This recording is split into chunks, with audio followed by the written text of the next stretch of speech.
ഈശോയ്ക്കും അമ്മയ്ക്കും 1000 നന്ദി പറയുന്നു. ഞാൻ പത്തനംതിട്ട ജില്ലയിൽ നിന്ന്, എൻ്റെ പേര് ബിന്ദു. ഞാൻ പത്തനംതിട്ട ജില്ലയിൽ നിന്നാണ് വരുന്നത്. ഞാൻ കൃപാസനത്തെപ്പറ്റി ആദ്യമായി അറിയുന്നത് ഇവിടെ ഉടമ്പടി എടുത്ത ഒരാൾ തന്നെ എന്നോട് പറഞ്ഞ്, എൻ്റെ വിഷമം കണ്ടിട്ട് എന്നോട് പറഞ്ഞു, നീ കൃപാസനത്തിൽ പോയാൽ മതി, നിൻ്റെ വിഷമങ്ങളെല്ലാം അമ്മ മാതാവ് മാറ്റിത്തരുമെന്ന് പറഞ്ഞു.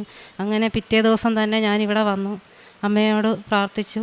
ഉടമ്പടി എടുത്ത് ഒരാഴ്ച കഴിഞ്ഞപ്പോഴത്തേക്ക് എൻ്റെ ഭർത്താവിന് കിഡ്നി സ്റ്റോണിൻ്റെ അസുഖമായി കഴിഞ്ഞ് ആശുപത്രിയിൽ കൊണ്ടുപോയപ്പോൾ ഡോക്ടർ പറഞ്ഞു ഓപ്പറേഷൻ കൂടാതെ ഒന്നും പറ്റത്തില്ലെന്ന് പറഞ്ഞു. പിന്നെ യൂറിൻ പോകുന്നില്ല, ഒരു ട്യൂബ് കല്ല് സ്റ്റക്കായിരിക്കുവാണ്, അതുകൊണ്ട് ഓപ്പറേഷൻ കൂടാതെ ഒന്നും ചെയ്യാൻ പറ്റത്തില്ലെന്ന് പറഞ്ഞു. അങ്ങനെ ഭർത്താവ് പറഞ്ഞു, ഞാൻ കത്തി വെക്കാൻ എന്നെ സമ്മതിക്കത്തില്ല, എൻ്റെ അമ്മ മാതാവ് എന്നെ നോക്കിക്കോളൂ എന്ന് പറഞ്ഞ് ഞാൻ എന്നും രാത്രിയിൽ വിശ്വാസ പ്രമാണം ചൊല്ലി അമ്മയുടെ തൈലം തേച്ച് ഞാൻ പ്രാർത്ഥിച്ച് ഈശോയോട് പറഞ്ഞു, അങ്ങയുടെ തിരുരക്തം കൊണ്ട് ആ കല്ല് വേദനയൊന്നും കൂടാതെ ഒഴുക്കി കളയണമെന്ന് പറഞ്ഞു. പിറ്റേ ദിവസം കല്ല് പോയതുപോലും എൻ്റെ ഭർത്താവ് അറിഞ്ഞില്ല, ബാത്റൂമിനകത്ത് കിടക്കുന്ന കല്ല്. അങ്ങനെ അമ്മ മാതാവും ഈശോയും കൂടെ ആ ഒരു രോഗസൗഖ്യത്തിൽ നിന്ന് ഞങ്ങളെ രക്ഷിച്ചു. പിന്നെ ഉണ്ടായ അനുഭവം എന്ന് പറഞ്ഞാൽ, എൻ്റെ മകന് ഒരുപാട് സ്ഥലങ്ങളിൽ ജോലിക്ക് വേണ്ടി അപേക്ഷിച്ച് എല്ലാം തടസ്സങ്ങളായിരുന്നു, ഒന്നും നടക്കത്തില്ലായിരുന്നു. അങ്ങനെ ഒരു ഏജൻറ്റിനെ കണ്ടുമുട്ടി 2,50,000 രൂപ ജോലിക്ക് വേണ്ടി ഞങ്ങളുടെ കയ്യിൽ നിന്നും വാങ്ങിച്ചു. 120 ദിവസം ഞങ്ങളോട് പറഞ്ഞത്. ഒരു 3 മാസവും കഴിഞ്ഞിട്ടും ഞങ്ങൾക്ക് ഒരറിവും തന്നില്ല, ഫോൺ വിളിച്ചാൽ എടുക്കത്തു പോലും ഇല്ലായിരുന്നു. അങ്ങനെ ഞങ്ങൾ അവരുടെ വീട്ടിൽ പോയിട്ട് ഏജൻറ്റ് അവിടെ നിന്ന് മുങ്ങിയെന്നാണ് വീട്ടുകാർ പറയുന്നത്.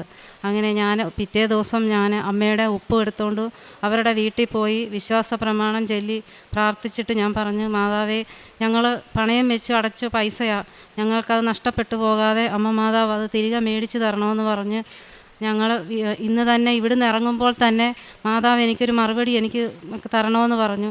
അന്ന് രാത്രി തന്നെ, അത്രയും ദിവസം വിളിക്കാതിരുന്ന ഏജൻറ്റ് അന്ന് രാത്രി ഞങ്ങളെ വിളിച്ചിട്ട് പറയുക, ഒരാഴ്ചക്കകം നിങ്ങളുടെ അക്കൗണ്ടിൽ പൈസ വരുമെന്ന്. അങ്ങനെ ഒരാഴ്ചക്കകം തന്നെ 1 രൂപ പോലും നഷ്ടപ്പെടുത്താതെ അമ്മ മാതാവ് ആ പൈസ ഞങ്ങൾക്ക് തിരികെ മേടിച്ചു തന്നു. അമ്മയ്ക്കും തിരുകുമാരനും ഞങ്ങൾ 1000 നന്ദി പറയുന്നു. പിന്നെ ഉണ്ടായ അനുഭവം എന്ന് പറഞ്ഞാൽ, ഞാനൊരു തയ്യൽ തൊഴിലാളിയാണ്. ഒരു ദിവസം പോലും എൻ്റെ വീട്ടിൽ എൻ്റെ അനിയത്തി ഇന്ന് വരെയും രാവിലെ തുണിയും കൊണ്ട് എൻ്റെ വീട്ടിൽ വന്നിട്ടില്ല. പക്ഷേ ഉടമ്പടി എടുത്ത് ഒരാഴ്ച കഴിഞ്ഞതേ ഉള്ളൂ. അന്നേ ദിവസം രാവിലെ അനിയത്തി വീട്ടിൽ നിന്ന് വന്ന് നേരെ അടുക്കളയിലോട്ടാണ് ചെല്ലുന്നത്. എന്നിട്ട് പറഞ്ഞു, ഗ്യാസിൻ്റെ മണമുണ്ട്, നോക്കണേന്ന് പറഞ്ഞു. പക്ഷേ എനിക്ക് പനി ആയതുകൊണ്ട് ഗ്യാസിൻ്റെ മണമൊന്നും എനിക്കറിയത്തില്ലായിരുന്നു. അവൾ പറഞ്ഞ് തുണിയും തന്നിട്ട് അങ്ങ് പോയി. പക്ഷെ ഞാൻ മോന് ചോറ് എടുത്തിട്ട് ഞാൻ തിരിഞ്ഞു നോക്കുമ്പോൾ ഗ്യാസിൻ്റെ ട്യൂബും അടുപ്പും കൂടെ കണക്ട് ചെയ്യുന്ന ഭാഗം നിന്ന് കത്തിക്കൊണ്ടിരിക്കുന്നതാണ് ഞാൻ കണ്ടത്. ആ അമ്മ മാതാവാണ് അനിയത്തിയുടെ രൂപത്തിൽ എന്നെ വന്ന് രക്ഷിച്ചത്. അന്നത് അവൾ വന്നില്ലായിരുന്നെങ്കിൽ വീട്ടിൽ ആരുമില്ലാത്ത സമയത്ത് എന്ത് സംഭവിക്കുമായിരുന്നു. അങ്ങനെ അമ്മ മാതാവ് ആ ഒരു അപകടത്തിൽ നിന്ന് എന്നെ രക്ഷിച്ചു. പിന്നെ അടുത്ത ദിവസമാണെങ്കിൽ ഞാൻ തുണി കഴുകിക്കൊണ്ടിരുന്നപ്പോൾ അടുത്ത പറമ്പിലെ ഒരു തേക്ക് മരം വെട്ടുന്ന സൗണ്ട് കേൾക്കുന്നുണ്ടായിരുന്നു. പക്ഷേ ഞാൻ അവിടെ എല്ലാം നോക്കിയിട്ട് ആരും വിറകൊടിക്കുന്ന പോലും സൗണ്ടില്ല, മഴയുമില്ല, കാറ്റുമില്ല, ഒന്നുമില്ല. പക്ഷേ ഞാൻ തുണി അലക്കിക്കൊണ്ടിരുന്ന കല്ലിൻ്റെ മരം പിഴുത് വീഴുന്നതായിട്ട് എനിക്കറിയത്തു പോലും ഇല്ലായിരുന്നു. ഞാൻ തുണി അലക്കി തിരിഞ്ഞ നിമിഷം തന്നെ ആ തേക്ക് പിഴുത് വീണ് ഞാൻ തുണി അലക്കിക്കൊണ്ടിരുന്ന കല്ല്, ആ ഷീറ്റും എല്ലാം കൂടെ തകർന്ന് ഞാൻ നിന്നിടത്തോട്ടാണ് മറിഞ്ഞു വീണത്. അമ്മ മാതാവ് ആ ഒരു അപകടത്തിൽ നിന്നും അമ്മ മാതാവ് എന്നെ രക്ഷിച്ചു. ഞാൻ കത്തിച്ചുകൊണ്ടിരുന്ന മെഴുകുതിരിയിൽ അമ്മ മാതാവിൻ്റെ രൂപം എനിക്ക് കാണിച്ചു തന്നു. അങ്ങനെ എനിക്കൊരു അനുഭവം അമ്മ എനിക്ക് തന്നിട്ടുണ്ട്. കാരുണ്യ പ്രവർത്തികൾ ഞാൻ തയ്ക്കാൻ പോകുന്നത് ഒരു സന്യാസിനി സമൂഹത്തിലാണ്. അവിടെ സ്നേഹതീരത്തിൽ വളർച്ചയില്ലാത്ത അമ്മമാരുണ്ട്. അവർക്കെല്ലാം ഞാൻ വസ്ത്രവും ആഹാരവും ഞാൻ മേടിച്ച് കൊടുക്കുമായിരുന്നു. പത്രം ഞാൻ ഇവിടുന്ന് മേടിച്ചുകൊണ്ട് പോയി ഞാൻ പോകുന്ന എല്ലായിടത്തും ഞാൻ കൊണ്ട് കൊടുക്കും. കുറേ പേരൊക്കെ കളിയാക്കുന്ന രീതിയിൽ എൻ്റെ കയ്യിൽ നിന്ന് പത്രം മേടിക്കാതെ വേണ്ടാന്നുള്ള പുച്ഛത്തോടെ എന്നോട് പറഞ്ഞിട്ടുണ്ട്. അതിനെല്ലാം ഞാൻ സാരമില്ല, കുഴപ്പമില്ലെന്നും പറഞ്ഞ് ഞാൻ പത്രം തിരിച്ചു വരെ മേടിച്ചിട്ടുണ്ട് ഞാൻ. എന്നിട്ട് വേറെ എനിക്ക് അങ്ങനെ ഒരു വിഷമം ആദ്യമൊക്കെ ഉണ്ടായിട്ടുണ്ട്. പക്ഷേ എന്നിട്ട് ഞാൻ വീണ്ടും അവരുടെ കയ്യിൽ നിന്ന് തിരിച്ച് മേടിച്ച് ഞാൻ വേറെ ആൾക്കാർക്ക് ഞാൻ കൊടുക്കുമായിരുന്നു. ആത്മീയ ജീവിതം എല്ലാ ചൊവ്വാഴ്ചകളും ഞാൻ ധ്യാനം കൂടുന്നുണ്ട്, കേൾക്കുന്നുണ്ട്. പിന്നെ ഞാൻ ആശ്രമത്തിൽ അവിടെ പോകുന്നതുകൊണ്ട് അവിടെ പ്രാർത്ഥനയുണ്ട്. അവിടെ ഞാൻ സിസ്റ്റർമാരുടെ കൂടെ ഞാൻ പ്രാർത്ഥിക്കാൻ ഇരിക്കുമായിരുന്നു. എനിക്ക് ഇത്രയും അനുഭവങ്ങൾ തന്ന ഈശോയ്ക്കും അമ്മയ്ക്കും 1000 നന്ദി പറഞ്ഞു. കർത്താവെ, എന്നെ സുഖപ്പെടുത്തണമേ, അപ്പോൾ ഞാൻ സൗഖ്യമുള്ളവനാകും. എന്നെ രക്ഷിക്കണമേ, അപ്പോൾ ഞാൻ രക്ഷപ്പെടും. അങ്ങ് മാത്രമാണ് എൻ്റെ പ്രത്യാശ. ജെറമ്യാ പ്രവാചകൻ്റെ പുസ്തകം 17-ാം അധ്യായം 4-ാം വചനമാണ്. സുഖപ്പെടുത്തണമേ എന്ന പ്രവാചകൻ്റെ പ്രാർത്ഥനയാണ്. ഇവിടെ നമ്മൾ ഓരോരുത്തരും പരിശുദ്ധമ്മ പ്രത്യക്ഷപ്പെട്ട ഈ ആലയത്തിൽ വന്ന് ഒരുപക്ഷെ രോഗത്തിൽ നിന്ന് സൗഖ്യപ്പെടാനുള്ള പ്രാർത്ഥനയുമായിട്ടാവാം.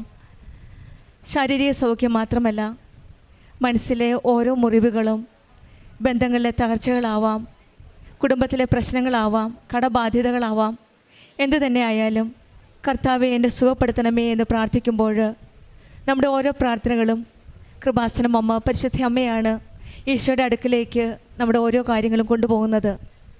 ഉടമ്പടിയിലൂടെ ഉടമ്പടി മക്കൾ വിശ്വാസത്തോടെ വിശ്വസ്തയോടെ പ്രാർത്ഥിക്കുമ്പോഴാണ് നമ്മുടെ ജീവിതത്തിലെ ഓരോ പാപഭാരങ്ങളും ദുഃഖഭാരങ്ങളും കുടുംബ പ്രശ്നങ്ങളുമെല്ലാം ഈശോയും അമ്മയും കൂടെ ചേർന്ന് നിന്ന് അത് നീക്കി നിർത്താൻ സഹായിക്കുന്നത്. യഥാർത്ഥ രക്ഷകൻ ദൈവം മാത്രമാണ്. കൃപാസന സന്നിധിയിൽ അമ്മയിൽ കൂടെ നമുക്ക്, അമ്മയുടെ മധ്യസ്ഥയിലൂടെയാണ് നമുക്ക് സൗഖ്യവും ആശ്വാസവും ലഭിക്കുന്നത്. ഈ മകൾ പറഞ്ഞ സാക്ഷ്യത്തിലും ബിന്ദു എന്ന സഹോദരിയുടെ സാക്ഷ്യത്തിലും ഈശോ സൗഖ്യപ്പെടുത്തിയ ഒരു സാക്ഷ്യമാണ് നമ്മുടെ ജീവിതത്തിലും. എന്തു തന്നെയായാലും, പ്രശ്നങ്ങൾ എന്തു തന്നെയായാലും, ബുദ്ധിമുട്ടുകൾ എന്തു തന്നെയായാലും വിശ്വാസത്തോടെ നമുക്ക് ഉടമ്പടി ജീവിതം മുന്നോട്ട് നയിക്കാം. നമ്മുടെ അമ്മയുണ്ട് നമ്മുടെ കരം പിടിച്ച് മുന്നോട്ട് നയിക്കാൻ. ഈശോയുണ്ട് നമ്മെ സംരക്ഷിക്കാനും നമ്മുടെ കൂടെ നിൽക്കാനും. നമുക്ക് ഭയപ്പെടേണ്ട ആവശ്യമില്ല. ബിന്ദുവിനും കുടുംബത്തിനും ലഭിച്ച ഈ വലിയ അനുഗ്രഹങ്ങൾക്ക് നമുക്ക് കരങ്ങളടിച്ച് ദൈവത്തെ മഹത്വപ്പെടുത്താം. യേശുവേ നന്ദി, യേശുവേ സ്തുതി, ആവേ മരിയ.